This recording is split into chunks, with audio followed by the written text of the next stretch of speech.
সারদা কাণ্ডে পুলিশি জেরার মুখে কুণাল ঘোষ।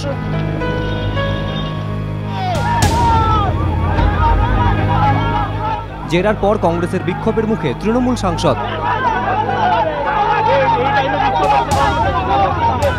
সিবিআই এর উদ্দেশ্যে লেখা বিস্ফোরক চিঠিতে তৃণমূল সাংসদ কুণাল ঘোষের বিরুদ্ধে একগুচ্ছ অভিযোগ করেছেন সারদা কর্ণধার সুদীপ্ত সেন। সেই প্রেক্ষিতে সোমবার তৃণমূল সাংসদ কুণাল ঘোষকে ডেকে পাঠিয়ে প্রায় 1.5 ঘন্টা ধরে জিজ্ঞাসাবাদ করল বিধাননগর কমিশনারেটের পুলিশ। চিঠিতে সুদীপ্ত সেন অভিযোগ করেছেন মিডিয়া ব্যবসায় তার পতনের কারণ। চিঠিতে তাঁর দাবি, সৃঞ্জয় বসু এবং কুণাল ঘোষের নেতৃত্বে সংবাদ প্রতিদিনের সঙ্গে চ্যানেল 10-এর চুক্তি হয়।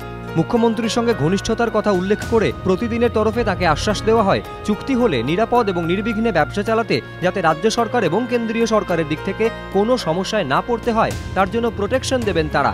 তবে সারদার কর্মী হলেও কিছুদিন পর থেকেই কুণাল ঘোষের ওপর যে সারদা কর্ণধার নিয়ন্ত্রণ হারিয়ে ফেলেন তা কার্যত স্পষ্ট সুদীপ্ত সেনের চিঠিতে।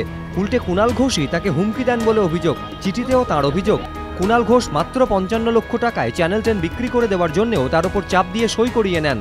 পুলিশ সূত্রে খবর, জেরার মুখেও কুণাল ঘোষের নামে নানা সময়ে নানা অভিযোগ করেছেন সুদীপ্ত সেন। সেই প্রেক্ষিতেই এদিন নোটিশ পাঠিয়ে কুণালকে তলব করেন বিধাননগর পুলিশের গোয়েন্দা প্রধান। 1.5 ঘন্টা ধরে চলে জিজ্ঞাসাবাদ। পুলিশ সূত্রে খবর, কুণাল ঘোষের বয়ান রেকর্ড করা হয়েছে। চিটফান্ড নিয়ন্ত্রণে মঙ্গলবার বিধানসভায় বিল পেশ করতে চলেছে রাজ্য সরকার। তার আগে সোমবার বিল নিয়ে শাসক বিরোধী তরজা তুঙ্গে। এদিন দুপুর 12টায় বিধানসভায় বিজনেস অ্যাডভাইজারি কমিটির বৈঠক বসে। সেই বৈঠকেই নতুন বিল পেশ নিয়ে শাসক বিরোধী পক্ষের মধ্যে মতবিরোধ দেখা দেয়।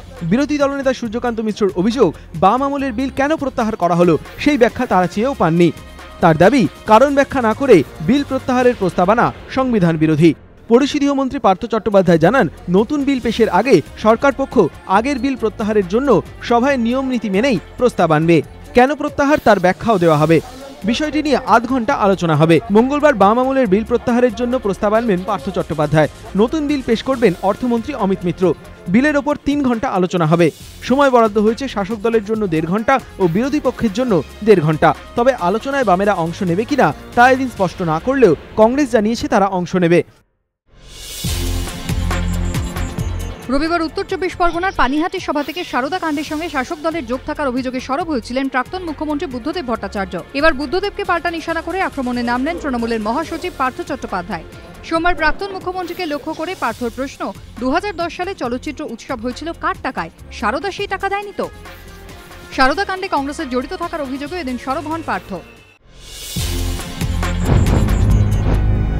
সারদা কাণ্ডের জের, চিটফান্ড থেকে সাধারণ মানুষকে সতর্ক করতে এবার প্রচারে নামল রাজ্য সরকার। রীতিমতো লিফলেট বিলি করে শুরু হলো প্রচার অভিযান।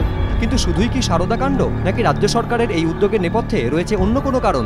স্বল্প সঞ্চয় দপ্তর সূত্রে খবর, চিটফান্ডের রমরমার জন্য গত 2-3 বছরে স্বল্প সঞ্চয় খাতে আয় কমেছে রাজ্য সরকারের।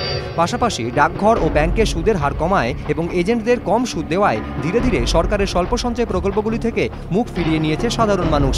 এর সঙ্গে যুক্ত হয়েছে বেশি লাভের প্রলোভন। ফলে ক্রমেই চিটফান্ডের দিকে ঝুঁকছেন আমানতকারীরা।